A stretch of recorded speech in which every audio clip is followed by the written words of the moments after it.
आदाब नाजरीन, इस्तकबाल है आपका मुंसिफ टीवी के खास प्रोग्राम यंग आइकन में। और आज का जो हमारा प्रोग्राम है वो बेहद खास होने वाला है, क्योंकि एक बहुत खास मेहमान आज हमारे साथ जुड़ने वाली हैं। उनका नाम है कौसर जहां। आप दिल्ली हज कमेटी की चेयरपर्सन हैं। मैम, बहुत बहुत स्वागत है आपका हमारे स्टूडियो में। शुक्रिया, थैंक यू। लगातार मैम आपको देखा गया है कि सोशल वर्कर के काम आपने बहुत ज़्यादा किए हैं और सोशल वर्क से लगातार आप जुड़ी रही हैं, ज़मीनी स्तर से काफ़ी ज़्यादा आप जुड़ी हुई हैं। तो कब मन किया कि अब सियासत में कदम रखना चाहिए? जी हाँ, आपने बिल्कुल सही कहा। सोशल वर्क मैं काफ़ी अरसे से करती आ रही हूँ और देखिए सोशल वर्क से मतलब ये है कि हम एक माध्यम बने किसी की ज़िंदगी को बेहतर बनाने के लिए, किसी की मदद करने के लिए। तो मैंने जो है कई एनजीओज़ के साथ मैं जुड़ी रही हूँ और उसके बाद धीरे-धीरे सियासत में आने का ये था कि सियासत में आके हम और लोगों की मदद कर सकते हैं। सियासत हमारे लिए एक माध्यम है, एक मीडियम है कि हम और लोगों तक रीच आउट कर सकें। अपने सियासत करियर के बारे में कुछ बताइए कि किस तरह की जर्नी रही, क्योंकि आप एक मुस्लिम परिवार से बिलोंग करती हैं और ऐसे में कितना चैलेंजिंग भरा आपका ये सफ़र रहा? जी देखिए, मैं शुरू से भारतीय जनता पार्टी से जुड़ी हुई हूँ और मेरा सफ़र बहुत अच्छा रहा है और मुझे जो है पूरा पार्टी का जो शीर्ष नेतृत्व है उनसे पूरा समर्थन मिलता है। जहाँ-जहाँ मुझे ज़रूरत पड़ती है, डायरेक्शन की, मार्गदर्शन की, मुझे हमेशा मिला है और मुझे कभी ये महसूस नहीं कराया गया है कि मैं मुसलमान हूँ तो या फिर कुछ मतलब डिस्क्रिमिनेट किया गया है, ऐसा कुछ कभी हुआ नहीं है। बीजेपी से मुस्लिम लगातार दूरी बना के रखते हैं, तो ऐसे में आपके लिए सफ़र किस तरह का रहा? क्योंकि देखा गया है कि कई सारे विपक्ष जो इस तरह के आरोप लगाते हैं कि बीजेपी जो है वो मुस्लिम विरोधी है। तो आपको भी इस तरह का कुछ सुनने को मिलता होगा, लेकिन आपने लगातार इस बीच काम करती रहीं, तो ये जो सफ़र है इसको किस तरह से मैनेज करती हैं? देखिए, सबसे पहली बात तो ये है कि ये जो इल्ज़ाम लगता है या फिर ये जो नैरेटिव बना है कि भारतीय जनता पार्टी मुसलमान विरोधी है या फिर मुसलमानों के साथ भेदभाव करती है, बिल्कुल गलत है, बिल्कुल बेकार की फ़िज़ूल की बातें हैं। आप तथ्य उठा के देखिए, जितना काम 2014 से मुसलमानों के लिए हुआ है, चाहे वो योजनाएँ क्यों ना हो, चाहे वो जितनी भी मोदी सरकार की योजनाएँ हैं, जैसे प्रधानमंत्री आवास योजना हो गई, उज्ज्वला योजना हो गई, उन सब के लाभार्थी देखिए ना, परसेंटेज देखिए ना, उसमें मुसलमान कितने हैं, ख़ासकर हमारी मुसलमान बहनें, मुसलमान महिलाएँ ख़ास करके, जो कि पहले से और ज़्यादा अपने आप को ज़्यादा महफूज़ और सशक्त महसूस करती हैं। ट्रिपल तलाक ले लीजिए और किसने सोचा और किसी सरकार ने सोचा, किसी में इतनी हिम्मत थी ऐसे ऐतिहासिक फ़ैसले लेने की? अभी हाल ही में आपने देखा होगा पद्मा अवार्ड्स की लिस्ट आई है, उसमें मेरे ख़्याल से 5 से ज़्यादा मुसलमान नाम हैं। तो ये तो कहना बिल्कुल ही गलत होगा कि मुसलमानों को जो है वो सम्मान या उनको मुख्य धारा से नहीं जोड़ा जा रहा है। आप हज कमेटी की चेयरपर्सन आप बनी थी, तो उस दौरान कंट्रोवर्सी भी काफ़ी देखी गई थी। यहाँ तक कि आप लीडर्स भी काफ़ी ज़्यादा हैरान थे कि बीजेपी की लीडर्स को हज कमेटी का चेयरपर्सन कैसे बना दिया। देखिए, जब अल्लाह इज़्ज़त देना चाहता है तो फिर तो ख़ैर कोई रोक नहीं सकता। और दूसरी बात, जहाँ तक आपका सवाल है, देखिए उनके विषय में तो मैं क्या ही कहूँ। मुझे अपने शीर्ष नेतृत्व द्वारा ये कहा गया था और यही कह के बिठाया गया था कुर्सी पर कि आपको जो है यहाँ पे चीज़ों को बेहतर करने के लिए बिठाया गया है। यहाँ पे जो है जो अपनी कौम के लिए काम करिए और आपको जहाँ लगता है जो मतलब जो मदद या फिर जो आपको चाहिए, हम आपके साथ खड़े हुए हैं। और बिल्कुल वही हुआ है। आप सोचिए ना, मुझे उस राज्य की हज कमेटी का अध्यक्ष बनाया गया है, जहाँ ना नगर निगम में हमारी सरकार है और ना ही दिल्ली में हमारी सरकार है। और मेरे लिए तो हर दिन एक संघर्ष है, लेकिन आदरणीय प्रधानमंत्री जी मोदी जी और केंद्र सरकार का पूरा समर्थन है, इसीलिए तो आज मैं काम कर पा रही हूँ या फिर अभी तक कर पाई हूँ पिछले 1 साल में। कौसर जी, हम ये भी जानना चाहेंगे, जब से हज कमेटी का कार्यकाल आपने संभाला है, तो उसके बाद से किस तरह के बदलाव आए हैं या किन-किन बदलाव आगे जो हैं वो लाने की ज़रूरत है? कौन-कौन से बदलाव? देखिए, पहली बात तो जब मैंने जॉइन किया तो मैंने मतलब जिस हाल में हज कमेटी थी, अब ख़ैर छोड़िए उसके बारे में मैं कुछ कहना नहीं चाहती हूँ, लेकिन ये है कि मैंने अपनी तरफ से पूरा प्रयास किया है कि यहाँ पे काम व्यवस्था से चले और हम बैठे हुए हैं हाजियों की खिदमत, हाजियों की सेवा करने के लिए। तो मेरा एम और मेरा मोटिव यही है कि यहाँ पे जो है जो काम हो, जो भी मतलब रुके हुए काम हो या फिर जो भी रुकी हुई फाइलें हों हज कमेटी की, सब जो है बिल्कुल टाइम से व्यवस्था से सारे काम हो, किसी भी तरह की समस्या ना आए। जो हमारे आज़मीन हज हैं उनको हम बढ़िया से बढ़िया सुविधाएँ मुहैया करा सकें। जैसा कि आप बता रहे हैं कि कई सारे जो लोग हैं वो हज कर चुके हैं और जब भी हज को जाते हैं तो काफ़ी सारी फैसिलिटी उनको दी जाती है। बीजेपी पर लगातार ये आरोप लगता है, जैसे मैंने आपसे जिक्र किया, कि मुसलमान विरोधी पार्टी है। विपक्ष लगातार ऐसे कहते हैं, लेकिन जब आप हज कमेटी की चेयरपर्सन बनी तो ऐसे में आप कई सारी औरतों को आप हज करवा चुकी हैं, तो क्या उनको, विपक्ष को क्या कहना चाहेंगे इस बात पर? देखिए, इस पर मैं यही कहूँगी कि हज 2023 की अगर हम बात करें तो हज 2023 तो ऐतिहासिक रहा है। जो हमारी बहनें बिना महरम के जिस संख्या में गई हैं, 4,314 बहनें हमारी पूरे भारत से गई हैं बिना महरम के। और मतलब ऐसी ऐसी बहनें गई हैं जो एक शहर से दूसरे शहर अकेले नहीं ट्रैवल कर सकती थी, लेकिन आज वो अंतर्राष्ट्रीय यात्रा पर चली गई हैं। क्यों? क्योंकि उनको भारतीय पासपोर्ट पर भरोसा है और उनको ये पूरा विश्वास है कि हम बाहर विदेश में भी हम बिल्कुल महफूज हैं। और ये महिलाएं क्यों गईं? आपने सोचा इस बात को कि ये औरतें हिम्मत करके कैसे निकली अपने घरों से? क्योंकि सरकार ने पूरा सपोर्ट किया, इसीलिए तो ये निकल पाई और इतनी बड़ी संख्या में आई। तो अगर इस साल की बात करें, हज 2024 की बात करें, तो इस बार हज को लेकर किस तरह की तैयारियां हैं? बुजुर्गों के लिए, खासकर औरतों के लिए किस तरह के जो है फैसिलिटी इस बार देखने को मिलेगी? इस साल हज 2024 में जो है मेरा पूरा प्रयास रहेगा कि इंशाल्लाह जो पिछले साल से और बेहतर मैं कर सकूं। जो हमारे आज़मीन हज हैं उनके लिए अभी तक करीब 4000 प्लस फॉर्म्स हमारे आ चुके हैं और पूरे भारत से बिना महरम की जो महिलाएं हमारी बहनें हैं उनकी संख्या जो है इस बार करीब 5000 है, जो कि मतलब विच इज़ वेरी इनकरेजिंग। अब जैसे जैसे वक्त आएगा करीब इंशाल्लाह पूरी कोशिश की जाएगी कि जो बेस्ट पॉसिबल फैसिलिटीज़ है हमारे आज़मीन हज को उनको पूरी तरह से मुहैया कराया जाए। आपने 3 तलाक का जिक्र किया अपनी बात में, और आपने बताया कि जब 3 तलाक कानून आ रहा था, काफ़ी सारे लोग जो है इसका विरोध कर रहे थे और कह रहे थे कि मतलब ये कानून नहीं आना चाहिए, और खूब इसके बहुत सारे खिलाफ भी थे। लेकिन जब ये आ गया कानून, और ऐसे में मुस्लिम औरतों को इससे कितना ज़्यादा फ़ायदा पहुँचा, इस पर क्या कहना चाहेंगे आप? देखिए, ट्रिपल तलाक कानून से पहले क्या था? किसी छोटी सी बात पे शौहर को गुस्सा आ गया, उसने कह दिया तलाक तलाक तलाक। उस बेचारी औरत का पूरा जीवन बिखर गया उस एक पल में, उसकी ज़िंदगी ख़त्म, उसका फ्यूचर क्या रहा। लेकिन अब इस कानून के आने के बाद अब तो कोई भी व्यक्ति करने के पहले सोचेगा ना। और इसीलिए जो हमारी मुसलमान बहनें हैं वो खुद को पहले से ज़्यादा, बहुत ज़्यादा महफूज और सशक्त महसूस करती कि उनकी भी सुनवाई है। आप ऐसे ही अपनी बीवी को उठा के आप नहीं ऐसे कुछ भी बोल दे सकते हैं।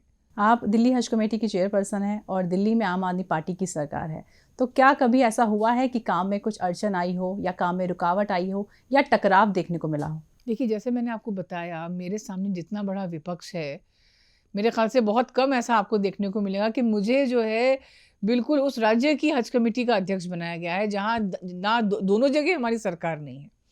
दिल्ली स्टेट हज कमेटी पे हम लोग 6 मेंबर्स हैं।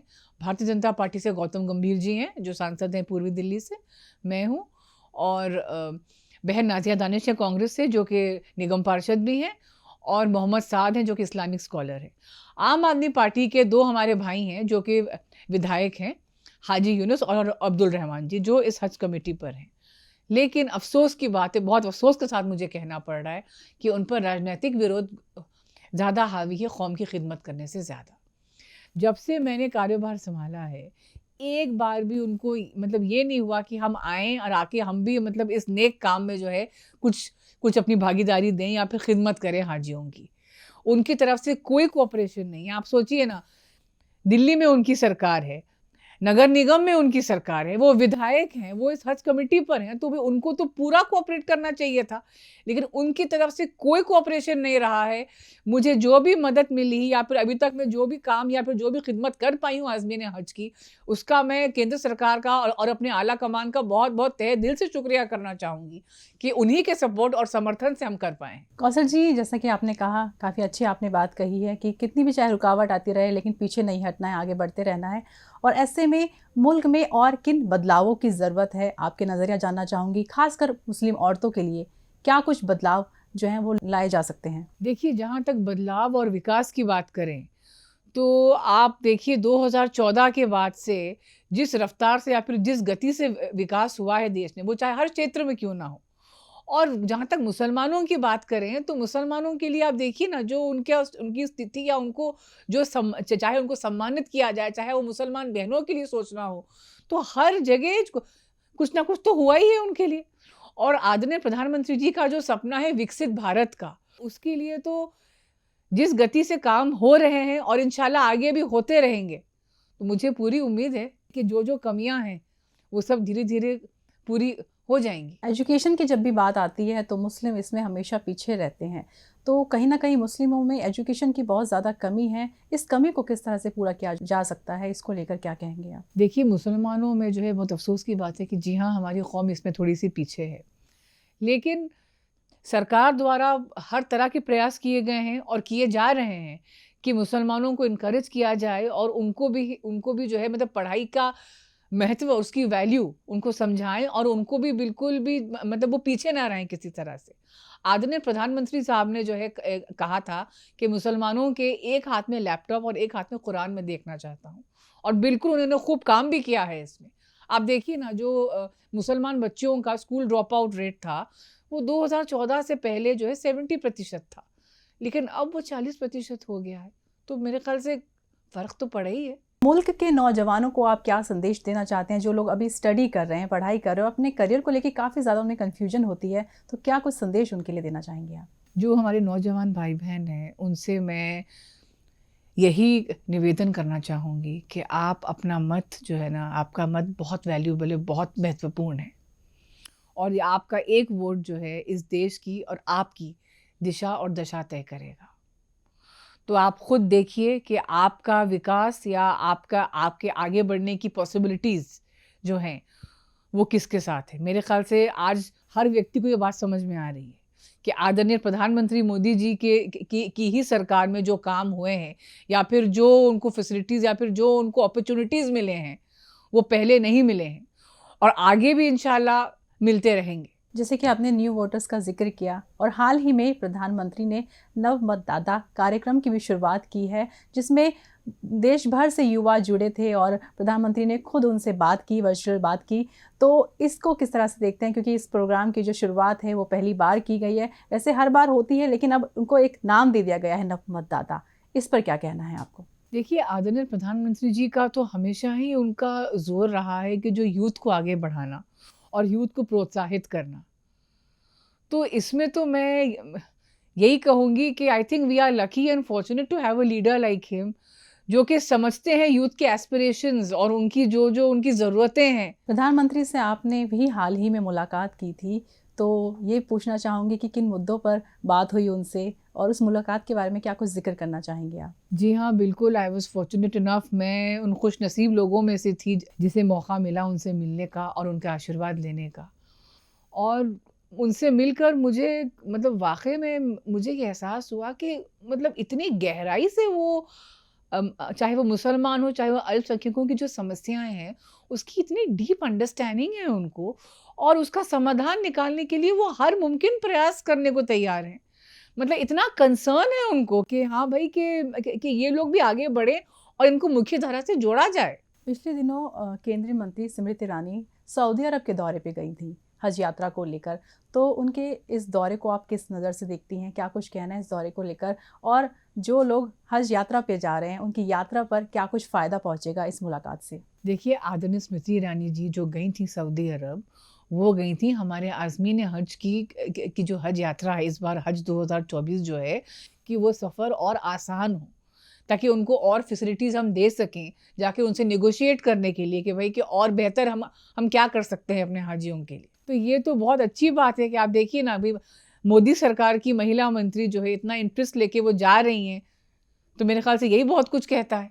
बात की जाए अपने यहाँ पर दिल्ली की बात की जाए, तो दिल्ली से कितने फॉर्म आए हैं और किस तरह की तैयारियां हैं जो हो चुकी हैं, एयरपोर्ट पे किस तरह की फैसिलिटी मिलने वाली है, तो ओवरऑल हज को लेकर तैयारी जो है पूरे तौर पे मुकम्मल हो चुकी है, और अब क्या कुछ फैसिलिटी जो है उन लोगों को मिलने वाली है? जी हाँ, देखिए, फॉर्म्स जो है 4000 प्लस आए हैं और खुर्रा बस अभी होने वाला है, और उसके बाद जो है फिर जो मतलब प्रोसीजर्स हैं, ट्रेनिंग्स, वैक्सीनेशंस वगैरह, वो सब सुविधाएं हम दिल्ली स्टेट हज कमेटी में ही मुहैया करवाएंगे अपने आज़मीन हज को।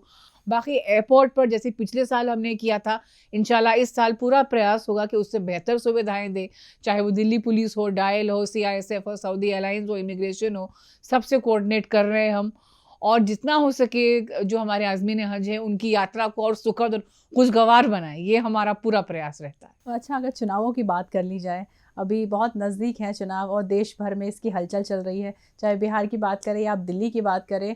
तो ऐसे में आगामी चुनावों को लेकर क्या कहना है और दिल्ली की हलचल पे क्या कहना चाहेंगे आप? देखिए, दिल्ली की हलचल पे तो मैं क्या ही कहूँ।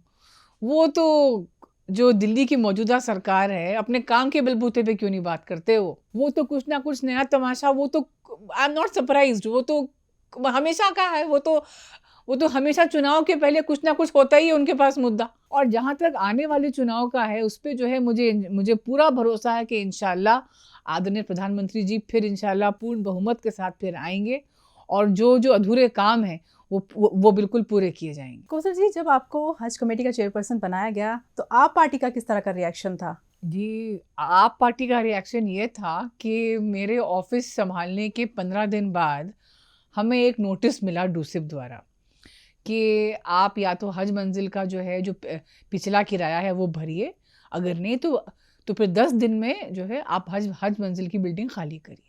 और ये नोटिस हमें भेजा गया था 27 या 28 मार्च को।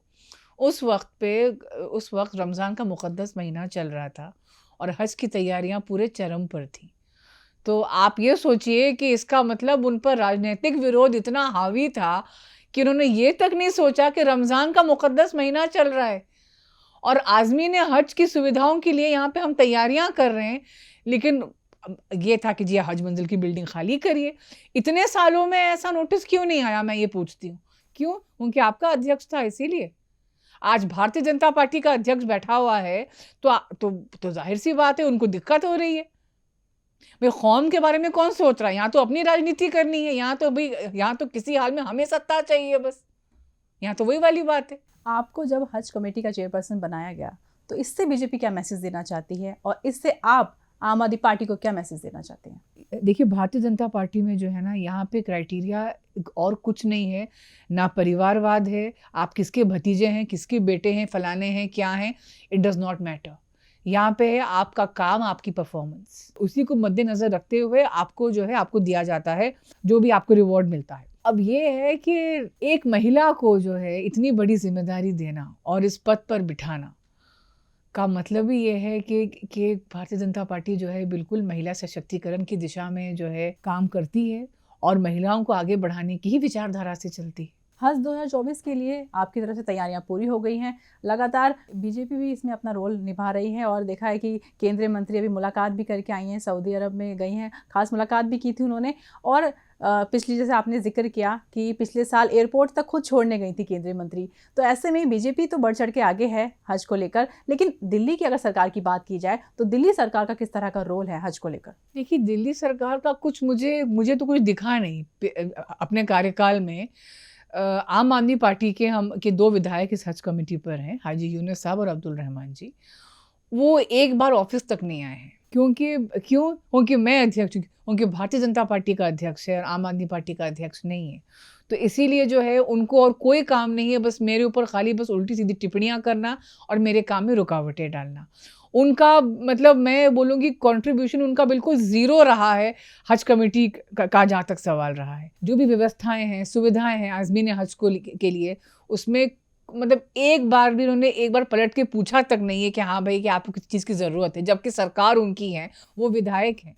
चाहे वो एमसीडी का कितना काम होता है, एमसीडी से कोऑर्डिनेट करना, चाहे दिल्ली सरकार से करना, उसमें मतलब मैं क्या बोलूँ, बहुत अफसोस की बात है ये। जैसे कि आपने जिक्र किया कि मुसलमानों के लिए भारतीय जनता पार्टी बढ़ चढ़ कर काम कर रही है और इसमें कई सारे जो है लीडर्स भी हिस्सा ले रहे हैं, तो हम ये क्या सोच के चलें कि आने वाले चुनावों में अब मुसलमानों का कितना सहयोग मिलने वाला है इन चुनावों में? देखिए, मुसलमानों को भी समझ में आता है कि हमारे लिए कौन वाकई में काम कर रहा है। और आदरणीय प्रधानमंत्री साहब जो है, जो उनका कंसर्न है या फिर वो जिस तरह से उन्होंने सोचा है मुसलमानों के लिए, खासकर मुसलमान महिलाओं के लिए और बहनों के लिए, वो इससे पहले कहाँ किसी ने सोचा? किसी में इतनी हिम्मत थी? बिल्कुल नहीं थी। ऐसे ऐसे ऐतिहासिक फैसले लिए गए हैं 2014 के बाद, और उन फैसलों से जो है मतलब मुसलमानों की ज़िंदगियाँ बदली हैं। जो सरकार की योजनाएं हैं या फिर जो भी स्कीम्स हैं बेनिफिशरीज़ के लिए, उसमें ये तो नहीं देखा जाता ना कि वो व्यक्ति हिंदू है या मुसलमान है। वो व्यक्ति भारतीय है, बिल्कुल उसको मिलना चाहिए उसका लाभ।